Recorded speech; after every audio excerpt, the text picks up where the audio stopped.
por un asunto que le ha surgido que le ha resultado imposible. Así que de telonero hará nada más y nada menos que el responsable de que mis libros se puedan editar, porque es mi señor editor, el presidente de Ediciones Encuentro. Así que mejor persona que él para hablar someramente de mis libros no la hemos podido encontrar. Así que, sin más, les dejo con José Miguel Oriol. ¿Da la tecla esta? Buenas tardes. Aunque no son muy buenas las tardes, pero bueno, después del tiempo que llevamos de no llover aquí, hoy han hecho todo junto. Yo no soy el culpable de estar aquí, como les acaba de explicar Jesús Lainz. El culpable es el presidente, que le ha pasado lo que le ha pasado, y entonces me ha pedido que hiciera lo que él tiene que hacer, que es presentar al autor. Claro, yo presentar a Jesús Lainz en Santander, si fuera La Coruña, aunque en La Coruña es más conocido que yo, pero vamos. Pero en Madrid ya sería otra cosa. Pero presentar a Jesús Lainz en Santander es un poco pretencioso, por mi parte. Porque yo a veces voy con él por la calle y no se puede caminar, porque cada 10 minutos lo están parando. Hola Jesús, tal, que va, uno que sí, el antiguo amigo, el antiguo compañero del colegio, no sé qué, enemigo político, amigo político, en fin, no sé, es una cosa bastante complicada, no se puede caminar por la calle con él. Con lo cual, como digo, es una pretensión presentar a Jesús. A todo esto debo decir que en realidad yo no descubrí como editor. Una de las actividades fundamentales de un editor es lo que se llama el scouting, o sea, digamos, la exploración del territorio de autores, ¿no? Y entonces, cuando te llama la atención algún autor por algo, por alguna cosa que ha escrito, o por alguna presentación que han hecho, por un documentario de periódico, por lo que sea, pues intentas conectar con él. Normalmente, si es un autor medianamente conocido, ya está tan controlado por otros editores que hay poco que hacer, pero en fin, por lo menos se entabla amistad con él. En este caso, al revés, o sea, fue el autor el que buscó editor. Pues, ¿cómo funcionan las cosas en Cantabria, en todos los sitios razonables del mundo? Que quedan pocos. Este es uno de los pocos razonables. Vamos, yo ya llevo aquí casi, iba a decir 20, pero no, 16 y 17 años de más que de visitante, con mucha frecuencia, y por razones muy diferentes. Y un día, pues, claro, buscando a través de un conocido, pues como las cosas se hacen bien, un amigo, en este caso un primo suyo, que trabajaba en la editorial mía en Madrid, le dijo, pues tengo un libro que no sé y tal, y a lo mejor se atreverían a publicarlo y tal y cual. Bueno, fue el famoso Adiós España, el primer libro de Jesús Lainz que le lanzó a la fama. Oye, vendió 20.000 ejemplares, 25.000, 30.000, ¿subo más? Tú sabrás. Bueno, vender en un libro de ensayo sobre cuestiones de actualidad política, creo que fueron por encima de 20.000 ejemplares. Una cosa, pues, bueno, este señor me ha caído del cielo, además, porque entre otras cosas, para un editor, vender un libro 20.000 ejemplares está muy bien. Suele ayudar a sanear las cuentas y las deudas que se tienen normalmente cuando se dedica uno a actividades editoriales arriesgadas, diré. Muy arriesgadas. O sea, libros de pensamiento, libros de ensayo, libros de historia, libros de economía, de sociología, de política, de actualidad, etc. Libros de teología, de filosofía, de historia de la Iglesia, de espiritualidad complicada, no cosita fácil de las que se publican, se encuentran en todas las entradas de las iglesias, ¿no? Libros para pensar, vamos. Esos libros para pensar, pues España estaba. Es más, el otro día parece que nuestra, ¿cómo se llama? Iba a decir indolente, no es indolente, todo lo contrario, indolente. Más bien, es activísima. Presidenta de la Comunidad de Madrid, represidenta, vamos, ha sido rebotada de nuevo. Está genio de la comunicación, porque es lo que es fundamentalmente. Un genio espontáneo de la comunicación. Pues el otro día soltó, y dice, Jesús Lainz, el de Adiós España. Y dije, coño, te voy a corregir mi visión de mi presidenta de Madrid. ¿Ha leído algún libro? Un libro solvente, sólido, digamos, ¿eh? Porque yo tengo muchas dudas de que los políticos en general lean libros. Algunos sí, me constan además, pero eso los tengo señalados con el dedo. Bueno, pues dicho esto, yo creo que no puedo hacerlo por decir nada. Decir algo más de Jesús, sí, voy a hacer un poema. ¿Por qué un editor como yo, después de leer un original comprometido? Porque en ese momento poner en cuestión, por ejemplo, la Constitución, como se pone en Leyes de España, no ponerlo de frente, sino hacer observaciones críticas que están todavía encima de la mesa, para corregirla en el mejor sentido de la palabra, si es que se pudiera hacerlo, pues no era una cosa. Estamos hablando del año 2004, no me corrijo, es que ya sabemos que Jesús es una especie de archivo total, o sea, de archivo perfecto. 2004, Los mismos años. O sea, que yo lo había leído en el 2002, 2003, o sea, que el original me llegó un año y medio antes. Yo tardo en decidir, Ahí no tardé, porque es el tipo de libro que te llega y decides. Por varias razones, que son las que voy a decir rápidamente. Uno, pocos autores escriben bien hoy día. Yo recibo originales de catedráticos sonadísimos, no voy a decir ningún nombre, que no saben puntuar, que no saben poner las comas en su sitio en una frase, que no saben poner los puntos en su sitio, que no saben sintaxis castellana fundamental. Se ve que el bachillerato pues lo han hecho mal, o han hecho ya el bachillerato joven, porque ya son, como llegan ya catedráticos, gente ya del, ¿cómo se llama aquello? Del plan primero de los años 80, pues un horror, ¿no? Pero resulta que Loaiza había hecho bien el bachillerato. Había hecho bien el bachillerato y por eso escribían. El segundo motivo es que toda afirmación está documentada, está fundamentada en notas, no en pesadas notas a pie de página que mucha gente se inventa además para mostrar, digamos, literatura, de conocimiento, sino precisas notas que justifican y que documentan y que, digamos, sostienen la afirmación que se ha hecho en el texto principal. Bueno, dichas citas no voy a parar porque si no diría unas cuantas más demasiado elogiosas. Así que muchas gracias a todos ustedes. Pues nada, muchas gracias, José Miguel.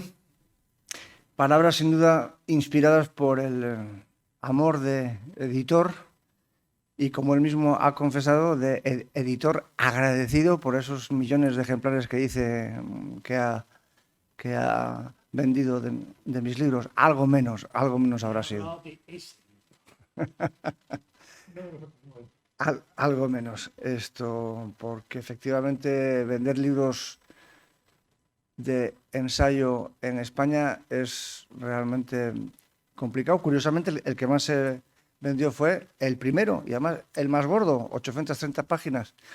Y sin embargo, efectivamente, aunque tampoco tiene queja del resto de los libros, ya me gustaría a mí que en los libros futuros que siga escribiendo se puedan conseguir las marcas del primero. Por cierto, este libro del que voy a hablarles ahora está desde hace un par de semanas el número 1 en Amazon, en la división de historia y en la división de política. Así que, querido José Miguel, te reto a que este se va a vender más todavía que ha hecho España. Pero en fin, vamos al grano, pues. Les agradezco mucho que hayan venido hoy, especialmente. Como diría Felipe II, yo no he enviado mis libros a luchar contra los elementos, porque entre el virus y la tormentona que está cayendo ahora, pues evidentemente es heroico que hayan llegado ustedes hasta aquí, así que se lo agradezco de todo corazón. Vamos entonces con ello, directos al grano, para decir lo justo y acabar cuanto antes, porque así tendremos tiempo luego para pasar al debate. Entonces, como diría aquel, yo he venido aquí a hablar de mi libro, les voy a empezar contando cómo surgió la idea de escribirlo. Y para ello les voy a contar 3 anécdotas personales. La primera, del 2007, fue cuando se aprobó la Ley de Memoria Histórica. y una tele regional de cuyo nombre no recuerdo, no sé si Telebahía o Telecabarga o no sé, o Telecantabria, no me acuerdo, me llamó para que participara en un debate sobre la ley de memoria histórica recién aprobada. Y yo les dije que no me interesaba, que no me apetecía. Y me dijeron que es que el problema es que por parte de la izquierda querían hacer un debate entre gente de la izquierda, que se suponía que estaban a favor de la ley de memoria histórica, y gente de la derecha, que se suponía que estaba en contra de la memoria histórica. Entonces me llamaron a mí como representante de la derecha. Y yo dije, perdón, no, yo no soy representante de la derecha, yo no tengo nada que ver con la derecha. Ah, pero no es usted del Partido Popular. Digo, no, por Dios, no tengo nada que ver con el Partido Popular. Y es que el problema es que por parte de la izquierda hay tortas para venir. Hay más gente que quiere venir que la gente que puede caber en el estudio. Y por parte del Partido Popular no quiere venir nadie. Y entonces, pues, díjeme yo para mí, bueno, pues voy a ir no como miembro, ni nada, ni portavoz, ni nada del Partido Popular, pero al menos como opositor a la ley de memoria histórica, así que fui para allá. Y entonces con lo que me encontré fue con una interpretación pueril y totalmente maniquea de la historia reciente de España, propia para una película de buenos y malos, pero no propia, evidentemente, ni para un debate histórico ni para un debate parlamentario. Y la otra idea central, digamos, que saqué yo en conclusión de aquello y que además expuse durante el debate fue que me parecía una ley temeraria, porque su consecuencia sería la deslegitimación de todo el régimen del 78 y de la monarquía. Deslegitimación que además tendría que ser firmada por el propio rey.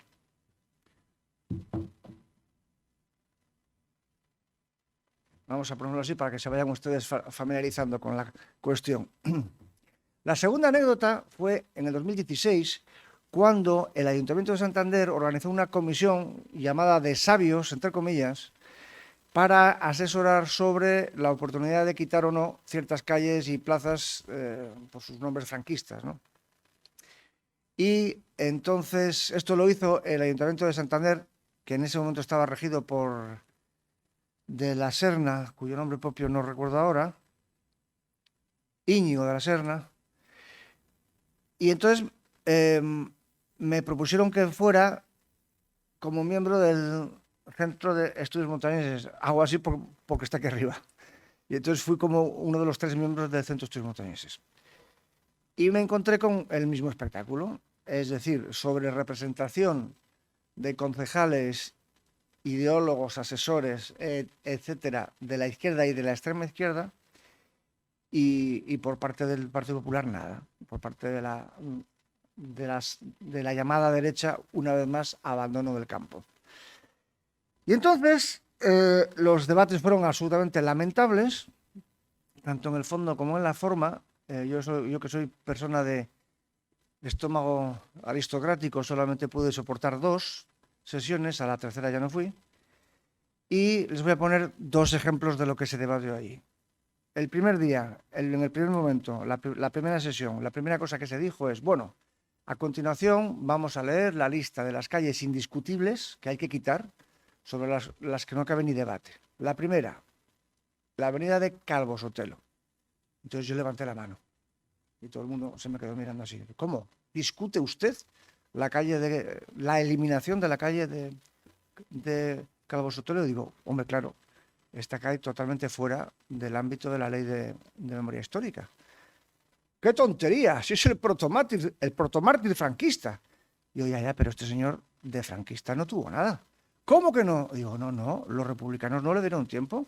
Le asesinaron 5 días antes del 18 de julio. Por lo tanto, con el franquismo no tuvo nada que ver. Y es más, si la ley de memoria histórica comienza en su, digamos, lapso de tiempo de aplicación el 18 de julio del 36, un señor que fue asesinado el 13 de julio del 36 queda fuera, cronológicamente, del ámbito de aplicación de la ley.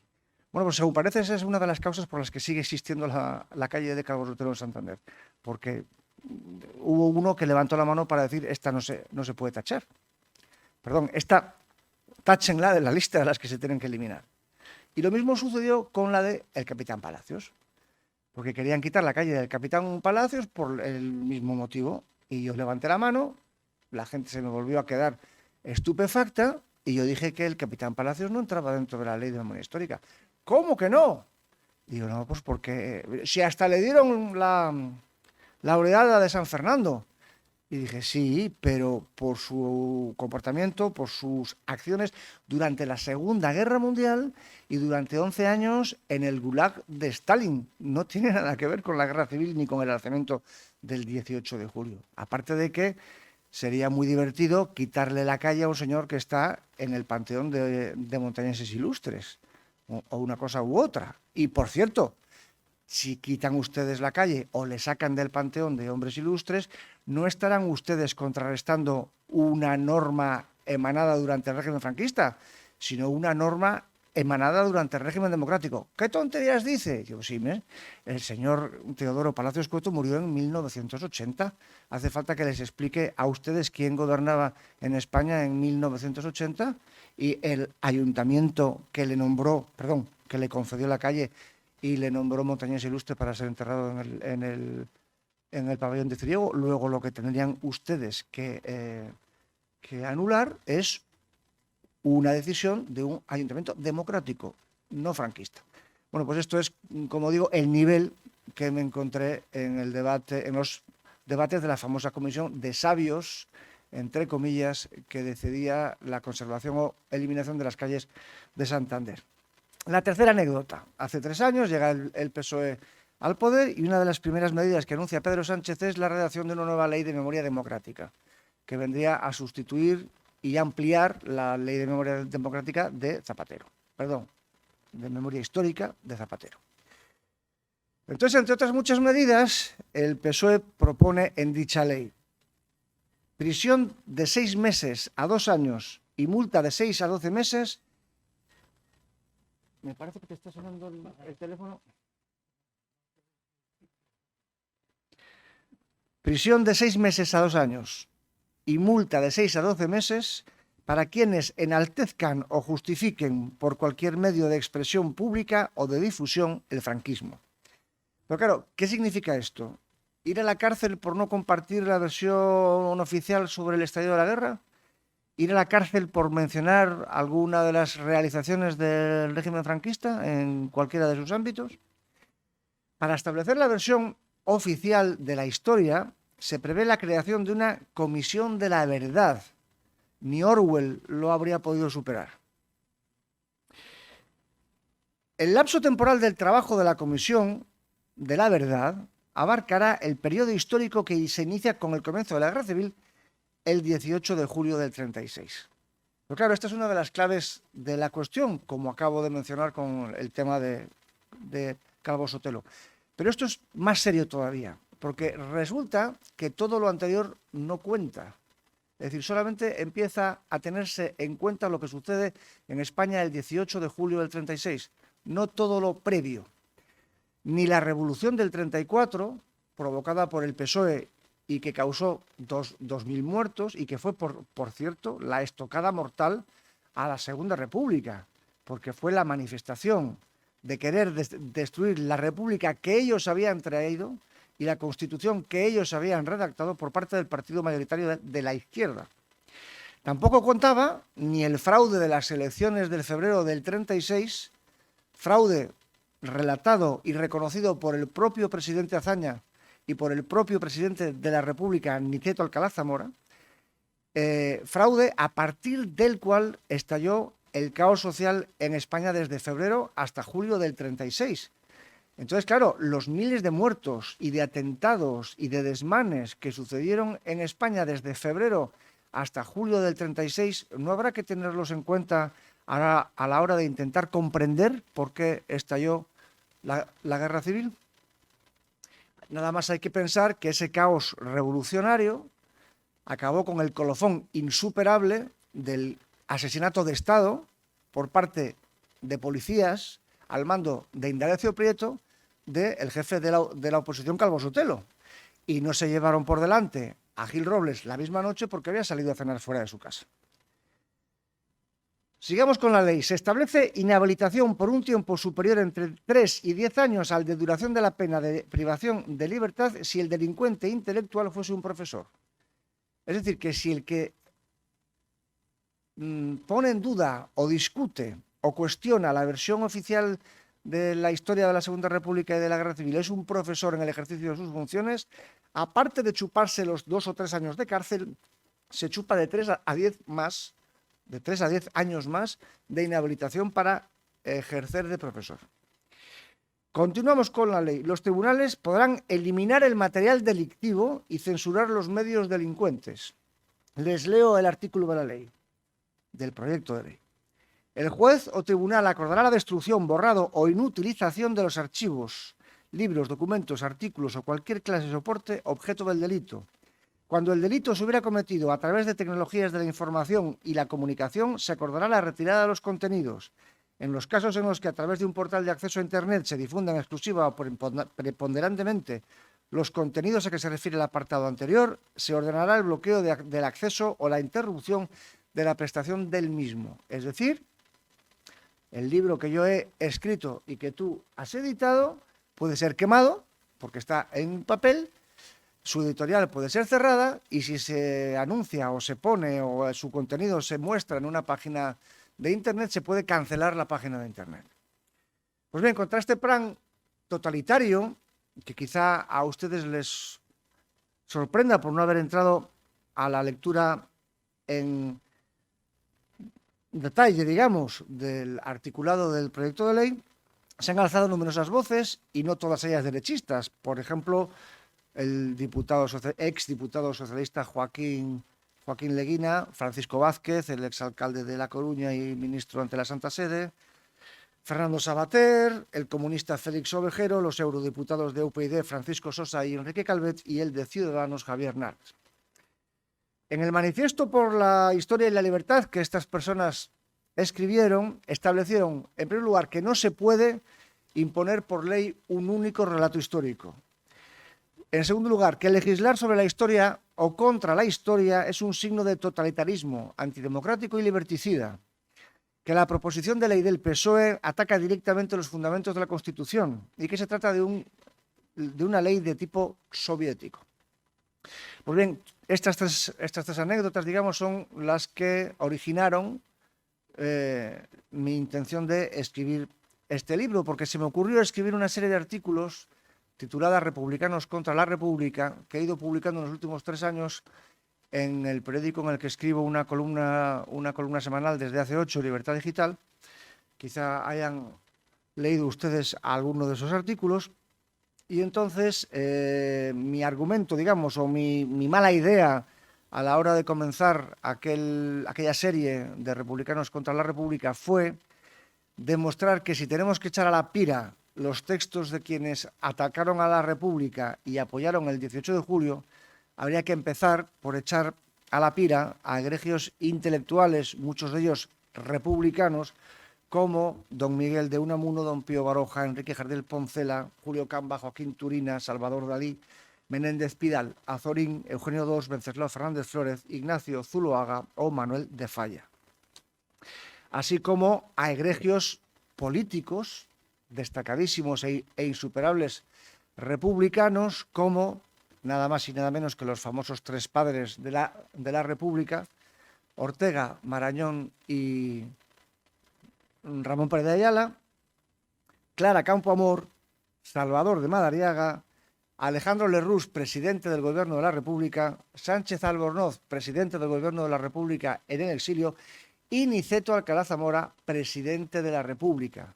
Es decir, si por atacar a la República tenemos que empezar tirando a la pira los textos de sus propios dirigentes, pues mal parece orientada la ley de memoria democrática. El libro se divide en 4 partes. La primera se titula Resucitando Rencores y es un repaso de varios elementos de agitación del odio-guerra civilista mediante el derribo de estatuas, el perpetuo odio antifranquista en el Parlamento, en los medios de comunicación, en la televisión, en el cine, el doble rasero usado para medir las cosas de los unos y las cosas de los otros, por ejemplo, mediante 2 capítulos, uno dedicado a Paracuellos y otro al bombardeo de Guernica, o el escándalo levantado en Madrid hace un par de meses por la eliminación de una calle a Largo Caballero. Y yo creo que este es un dato en el que merece la pena que nos detengamos unos minutos, porque el PSOE se ha tirado medio siglo agitando el rencor y desenterrando la historia como arma política, en vez de ocuparse de los problemas de hoy, ¿no? Pero ahora, por primera vez en medio siglo, le sale el tiro por la culata y, aplicando la ley de memoria histórica, resulta que se ha tomado la decisión de eliminar la calle de Largo Caballero, para gran escándalo de políticos e intelectuales de la llamada izquierda. Y de repente el PSOE acusa a la derecha de agitar el rencor guerra civilista y de desenterrar la historia como arma política, lo mismo que han venido haciendo durante medio siglo. Y lo más interesante de todo es que reivindica a Largo Caballero como campeón de la democracia, lo cual es alucinante. En primer lugar, porque podríamos recordar la cantidad de egregios republicanos que acusaron al PSOE de ser el principal culpable del estallido de la guerra civil, y en concreto a Largo Caballero. ¿Por qué? Por ser el principal sembrador del odio y por ser el principal promotor de la revolución bolchevique y de la violencia para acabar con la República. Entre los acusadores de Largo Caballero en concreto y del PSOE en general estuvieron nada más y nada menos que Claro Campoamor, la que seguro que ustedes conocen por ser la artífice del voto femenino, Alejandro Lerroux, presidente del Gobierno de la República entre el 33 y el 35, Julián Besteiro, nada más y nada menos, eminentísimo dirigente del PSOE, presidente del PSOE y presidente de las Cortes. Fíjense qué personaje para acusar a su propio partido de haber sido los culpables del estallido de la guerra civil.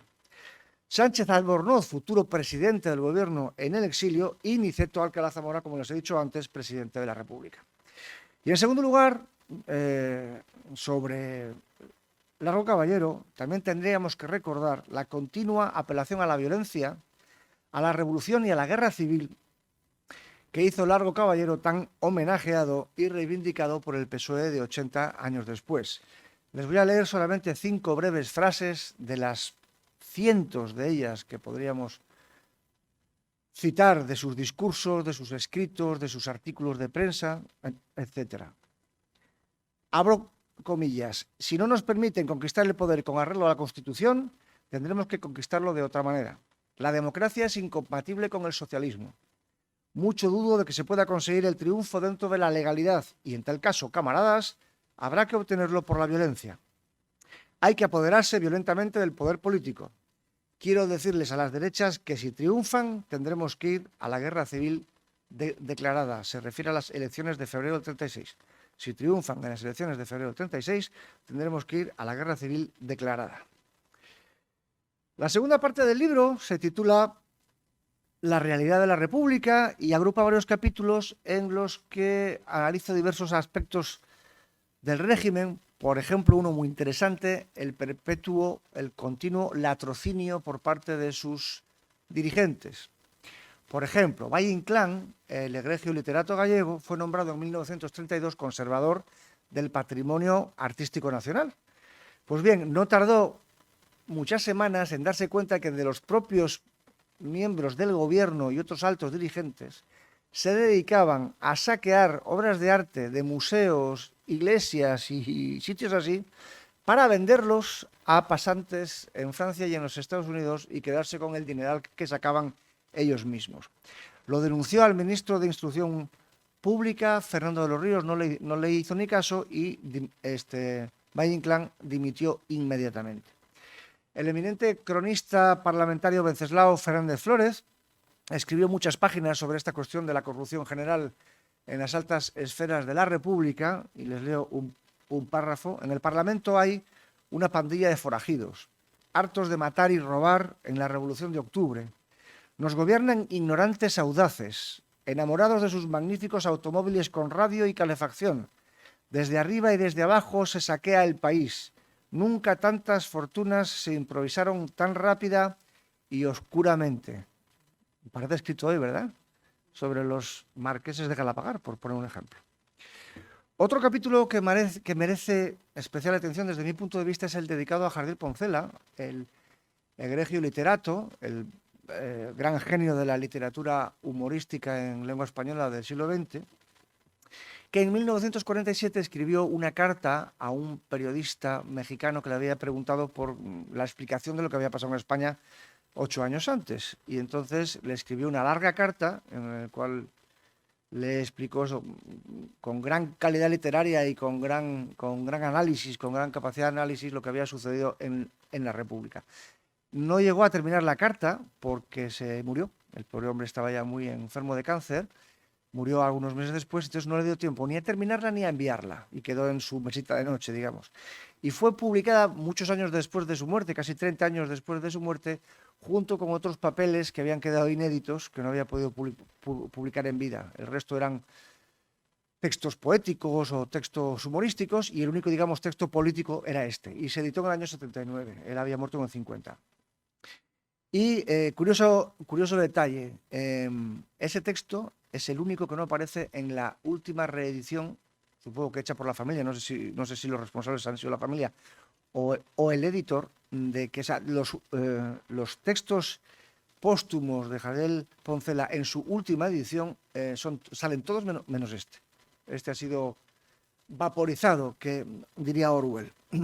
La tercera parte del libro es la titulada, como les he dicho antes, Republicanos contra la República. Y es un repaso de una veintena de personajes republicanos que acabaron abominando de la República y la mayoría de ellos apoyando al bando rebelde y al régimen surgido del 18 de julio del 36. Pero no son cualquiera, puesto que podríamos empezar mencionando a los tres padres de la República que les he dicho antes, Pérez de Ayala, Ortega y Marañón, así como otros intelectuales de la talla nada más y nada menos que Unamuno, Baroja y Azorín. De Unamuno solo apuntaré que apoyó el 18 de julio por considerar que Franco y los suyos eran los defensores de la civilización occidental frente a la barbarie comunista.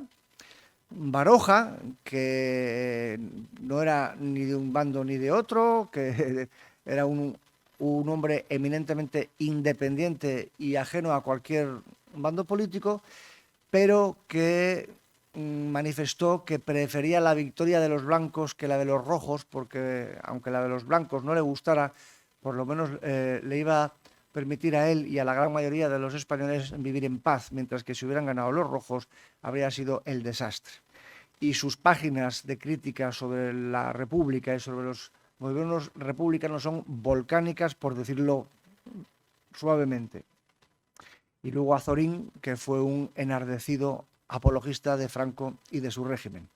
También aparece George Orwell, que vino a combatir al fascismo en las filas comunistas y que tuvo que seguir corriendo para que le mataran no los fascistas, sino sus propios compañeros comunistas.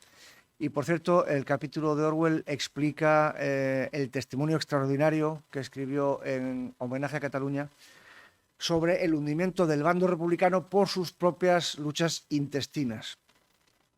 Ya que acabo de mencionar a Orwell, destacaré un caso de vaporización de la historia muy interesante, que es el de Ignacio Zuloaga, el egregio pintor, el último representante de la Escuela Clásica Española, cuyo retrato de Franco ilustra la portada del libro. Pues bien, Zuloaga fue un antiguo republicano que, según estalla la guerra, se pone del bando de Franco, y cuando acaba la guerra se convierte en el retratista oficial del régimen. No solamente retrató a Franco, sino también a Serrano Suñer, al carlista más viejo de la guerra, y también hizo un famoso cuadro al Alcázar de Toledo en llamas. Pues bien, Zuloaga escribió un artículo en 1937 de cerrada defensa en apoyo de Franco, y al cual una vez más calificó a Franco y a su bando de defensores de la civilización frente a la barbarie marxista.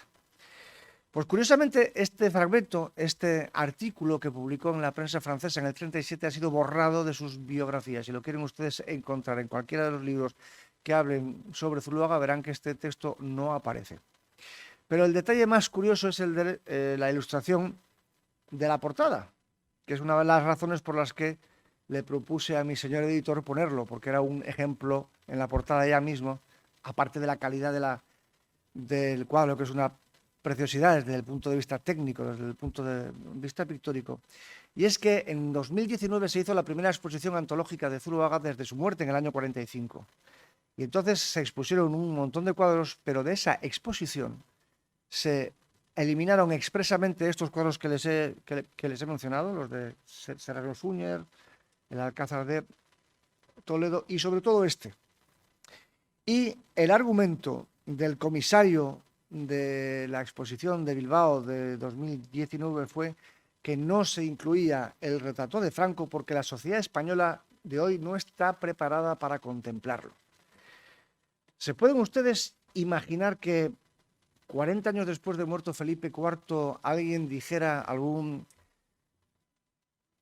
crítico de arte o algún encargado de exponer los cuadros de Velázquez, que los retratos de Felipe IV por Velázquez no se podían exponer porque la sociedad española de 40 años después de la muerte de Felipe IV no estaba preparada para contemplarlo? ¿O se imaginan ustedes que alguien hubiera dicho lo mismo 40 años después de la muerte de Carlos IV, de que no se podía exponer el cuadro de Goya de la familia de Carlos IV porque la sociedad española no estaba preparada para contemplarlo? Todo el mundo diría qué oscurantistas tiempos aquellos, ¿no?, de los siglos XIX y XVII. Y sin embargo resulta que eso no sucedió y sí sucede en el liberalísimo y democratísimo siglo XXI. Un capítulo especial... voy a hacer aquí un breve hincapié en tres personajes que a mí me parecen claves para comprender el planteamiento no solamente del libro, sino el planteamiento de toda la crítica a la ley de memoria democrática, que son tres personajes importantísimos: Clara Campoamor, Alejandro Lerroux y Niceto Alcalá Zamora. Clara Campoamor, diputada radical, artífice del voto femenino, republicana desde la cuna, porque a ella desde pequeñita sus padres le acostumbraron a que los regalos de Navidad no se lo llevaban los Reyes Magos, se lo llevaba la República, que era mucho más simpática que los Reyes Magos. Pues bien, lo que ella vio en el Madrid Frente Populista del 36 fue tan espantoso que salió corriendo de allí, de Madrid, salió escapando para salvar la vida de sus camaradas republicanos, no de los franquistas, y escribió un libro esencial que se titula La Revolución Española vista por una republicana, que yo les recomiendo encarecidamente porque pocos libros hay tan interesantes como ese para comprender lo que sucedió en la Segunda República y por qué estalló la Guerra Civil. Fíjense, ya solamente empezando por el título, la Revolución Española. No está hablando de la guerra, está hablando de la revolución, que fue lo que ella atestiguó, lo que ella tuvo que vivir en Madrid entre los meses de febrero, las elecciones de febrero del 36 y octubre del 36, cuando logró escapar del Madrid republicano para huir al extranjero. El segundo personaje es esencialísimo, es don Alejandro Lerroux. Y es esencialísimo por dos motivos. El primero, por ser el más viejo republicano de los republicanos. Se había tirado toda su vida en partidos republicanos, cuando Niceto Alcalá Zamora era ministro de la monarquía. Y cuando Azaña ni siquiera había salido de su covachuela de funcionario, pues este señor, que se tiró 50 años luchando por la República y que llegó a presidente de 3 gobiernos de la República entre el año 33 y el año 35, cuando estalló el 18 de julio del 36, fueron a por él los republicanos, consiguió salir corriendo y ponerse a salvo en Portugal el mismo 18 de julio por los pelos. En enero del 37, por supuesto se puso a disposición y a las órdenes de don Francisco Franco, y en un artículo publicado en un periódico francés en enero del 37 escribió cosas como estas. Les leo 2 breves párrafos. Como siempre, el tiempo corre que vuela. Desde el falso triunfo electoral conseguido en febrero por el Frente Popular, España era el teatro de las violencias más criminales, por las que nadie era castigado. En Madrid eran continuos los incendios y los asesinatos, incluso en pleno día. El gobierno ni lo persiguió ni tomó las más elementales medidas de precaución. No se trata de un pronunciamiento militar, sino de un alzamiento nacional tan sagrado, tan legítimo como el de la independencia de 1808. Mucho más sagrado todavía, puesto que no se trata solo de la independencia política, sino también de la organización social y económica, del hogar, de la propiedad, de la cultura, de la conciencia, de la vida, en fin, de toda una civilización y toda una historia. Y en un libro publicado aquel mismo año de 1937, en plena guerra, titulado La pequeña historia, escribió: al perecer el Estado y la legalidad de hecho, sus titulares representantes habían perdido de derecho el de exigir a los españoles la obligación de la obediencia. La resistencia y la desobediencia ya no eran delito, porque faltaba la autoridad legítima que tuviese derecho a exigir lo contrario. Imperaba la anarquía, y cuando la anarquía se apodera de un país y el desorden se convierte en crimen, no se le ocurre a nadie otra manera de establecer una disciplina que apelar a la fuerza, punto. Todos los gobernantes habían dejado de ser legítimos desde que sus agentes se convirtieron en ejecutores y asesinos. Y esto es lo que escribió en el mismo libro sobre el 18 de julio, sobre el bando alzado. El ejército no se sublevó, actuó en funciones de poder supletorio cuando todos los demás perdieron su eficacia y su legitimidad. Hablar de sublevación en este caso es un absurdo jurídico y una mentira histórica.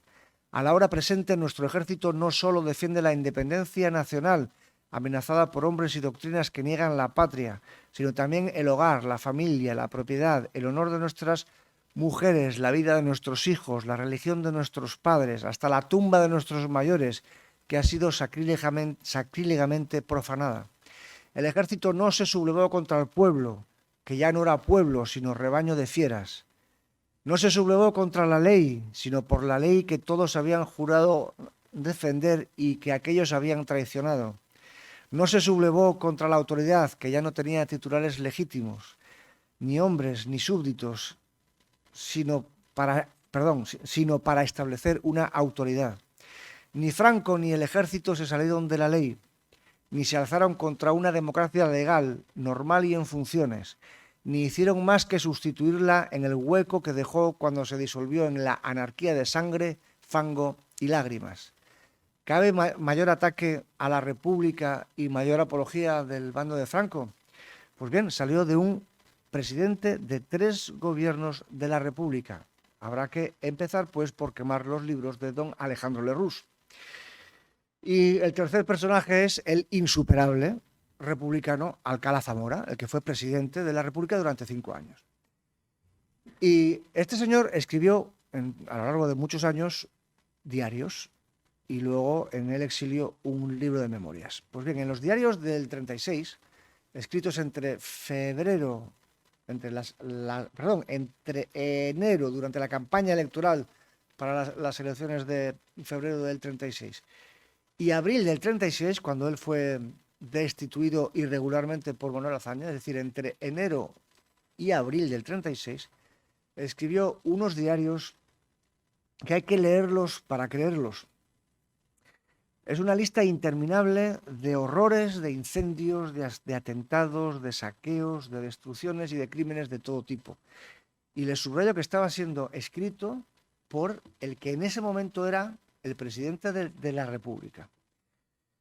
Como digo, es una interminable relación de quema de sedes de partidos derechistas, destrucción de restaurantes, cafeterías y clubes sociales por considerarlos burgueses, destrucción de bibliotecas por considerar que la cultura es reaccionaria, saqueo de propiedades, ocupación de fincas, quema de cosechas, linchamiento de propietarios, mutilaciones, asesinatos incluso de sus propios familiares, desmanes del gobierno Azaña, inaplicación de la ley por parte del gobierno Azaña y complicidad de las autoridades con los delincuentes, porque, y esta era una de las cosas que más le escandalizó a Alcalá Zamora, cuando se producían asesinatos y saqueos y ocupación de fincas y todo tipo de barbaridades, y los agentes de la Guardia Civil iban a poner orden, eran los propios gobernadores y los propios alcaldes los que impedían a los guardias civiles y a la policía que pusiera orden, y en algunos casos se encarceló a los propios guardias civiles por intentar salvaguardar la ley.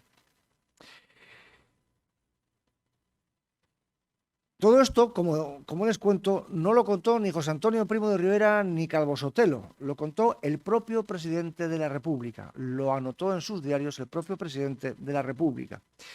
Algunos desmanes los padeció él en persona. Les voy a poner un ejemplo curioso. En esa época, estoy hablando desde febrero hasta abril del 36,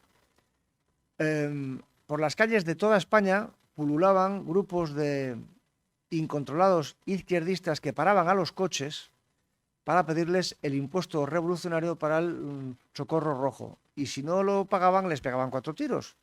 Pues bien, uno al que le paran el coche un fin de semana que se fue a sus fincas de Jaén fue al presidente de la República. Y le dijeron que o pagaba o le metían 4 tiros. ¿Se pueden ustedes imaginar en la España de hoy que a Felipe VI, un día yendo en coche por algún sitio, le pararan unos incontrolados de un partido de izquierdas y le dijeran que o pagaba el impuesto revolucionario o le pegaban 4 tiros? Bueno, pues esta es la España republicana que describió el presidente de la República. Y tengan en cuenta que esto es de enero a abril del 36. Fíjense todavía lo que quedaba por delante en mayo, en junio y en julio del 36, que la cosa fue todavía más. La cuarta parte y final, y ya voy terminando, se titula Jaque al Rey y está dedicada a la denuncia del proceso que nos ha llevado hasta aquí. Proceso que no comenzó con Zapatero y con la Ley de Memoria Histórica, aunque se suele decir así. Por ejemplo, en 1984, recién llegado Felipe González al poder, el gobierno del PSOE conmemoró el 50º aniversario de la Revolución del 34. En el 84 se cumplían 50 años. Y no solamente se conmemoró, sino que se erigieron las 2 estatuas de Largo Caballero y de Indalecio Prieto que están hoy en los nuevos ministerios de Madrid, junto a la de Franco, que la de Franco fue eliminada tiempo después por Zapatero. Segundo paso en el camino a la legitimación de la revolución cuando viene por parte de las izquierdas y la deslegitimación cuando viene por parte de las derechas. El segundo paso fue la declaración unánime del Congreso de los Diputados del 20 de noviembre del 2002, gobernando con mayoría José María Aznar, el mismo día, por cierto, que se hundía frente a las costas de La Coruña el Prestige. Pues bien, aquel día se condenó el alzamiento del 18 de julio por considerar que nadie estaba autorizado para utilizar la violencia para derribar el orden político. Pero lo interesante de la cuestión es que no dijeron ni pío de la Revolución de Octubre del 36. Con lo cual, se legitimaba el golpe de Estado si lo da el PSOE y se deslegitimaba el golpe de Estado si lo dan los que no son el PSOE. Digamos, en este caso, las derechas como reacción contra todo el caos que les acabo de contar. El tercer paso fue, evidentemente, el que tenemos todos más presente, que es la Ley de Memoria Histórica de Zapatero del 2006, y el último paso, el 2018, es en el que estamos ahora, que es el paso previsto por el gobierno de Pedro Sánchez de ampliar, de agravar, intensificar la ley de Zapatero con la nueva Ley de Memoria Democrática. El objetivo perseguido con la demonización del alzamiento del 36 y del régimen franquista no es solamente quitar las calles a Calvo Sotelo y al capitán Palacios y sacar a Franco del Valle de los Caídos, que son, al fin y al cabo, actos meramente simbólicos que no llevan a ningún sitio, sino retrasar el reloj de España hasta el 17 de julio del 36 y declarar ilegítimo todo lo posterior. Es decir, el golpe de Estado del 18 de julio del 36, el régimen de Franco y todas sus consecuencias político-jurídicas. Pero claro, hay que tener en cuenta que acabar con todas las consecuencias político-jurídicas del régimen franquista implica acabar con la más importante de todas, que es el régimen del 78 y la monarquía. ¿Por qué? Primer dato. La ley de sucesión en la jefatura del Estado del 47, quinta de las 8 leyes fundamentales del régimen de Franco, establecía la Constitución de España nuevamente como reino después del paréntesis de 16 años abierto con la llegada de la Segunda República.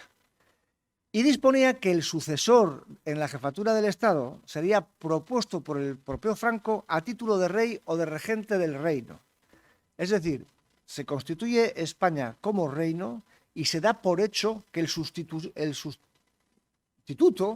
será o un rey u otro regente que a su vez le tocará la labor de poner a un rey en el futuro. Pero en cualquier caso la monarquía no se ponía en cuestión. Se podía haber optado, por cierto, por una república nacional sindicalista, que tan cara habría resultado a los falangistas del régimen, ¿no? Y sin embargo se optó por la monarquía, por conseguir a España un reino. El segundo dato, en 1969, Franco, cumpliendo esta ley, nombró a Juan Carlos I su sucesor al frente del Estado, a título de rey. Eso es. Y podía haber nombrado a su padre, o podía haber nombrado a otros miembros de la familia Borbón, que también se barajó. Incluso se barajó la posibilidad de nombrar a algún miembro de la dinastía Habsburgo. Y sin embargo, nombró a Juan Carlos I. Y el tercer dato, el famoso harakiri de las Cortes franquistas en 1976, con la aprobación del proyecto de ley para la reforma política, fue el acto fundacional del proceso de democratización de España y de redacción de la Constitución. Luego llegarían el referéndum para la reforma política del 76 y el de la Constitución del 78, aprobados ambos por una inmensa mayoría de los españoles. Pero el origen de todo fue la voluntad soberana del vencedor del 39, porque si hubieran vencido los republicanos, hoy no estaríamos hablando ni de monarquía ni de Constitución del 78, evidentemente. En resumen, el objetivo final, no solamente de esta ley, sino de esta campaña de largo alcance, de deslegitimación, no solamente del régimen franquista, sino de la derecha en general, no es cambiar, como digo, los nombres de las calles y sacar el cadáver de Franco del Valle de los Caídos, sino acabar con el régimen del 78 y con la monarquía.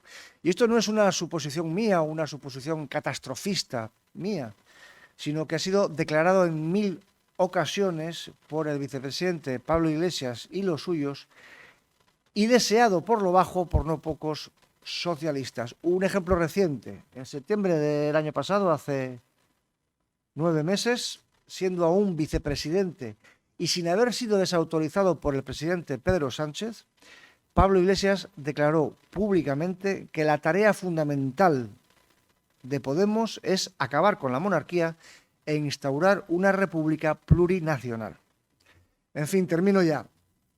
La verdad es que es lamentable tener que estar charlando de todo esto en el año 2021. Es una enorme pesadez tener que estar hablando de lo que pasó en España hace 80 años, porque la política no está para para reescribir el pasado, sino para organizar el presente. Está para el bienestar de los vivos, no para la venganza de los muertos. Y sin embargo, el gobierno nos está perpetuamente obligando a mirar al pasado, pero no por algún tipo de interés historiográfico, sino por motivos políticos. Y por lo tanto, ya que el gobierno nos obliga, como digo, a mirar al pasado, todos los ciudadanos, los que escribimos, los que editan o cualquier ciudadano que quiera expresar sus opiniones en cualquier sitio y en cualquier momento, tenemos que exigir nuestro derecho a opinar lo que nos dé la gana, no solamente sobre la historia, sino sobre la política o sobre lo que sea. Incluso puede ser que nos equivoquemos y que todo lo que les he contado yo sea una interpretación errónea. Puede ser. Bueno, pues yo reclamo mi derecho a equivocarme. Y por supuesto, lo que reclamo por encima de todo es que por escribir este libro, o por editarlo, o por dar esta conferencia, ninguno de los dos que estamos aquí sentados tengamos que ir a la cárcel. Muchas gracias.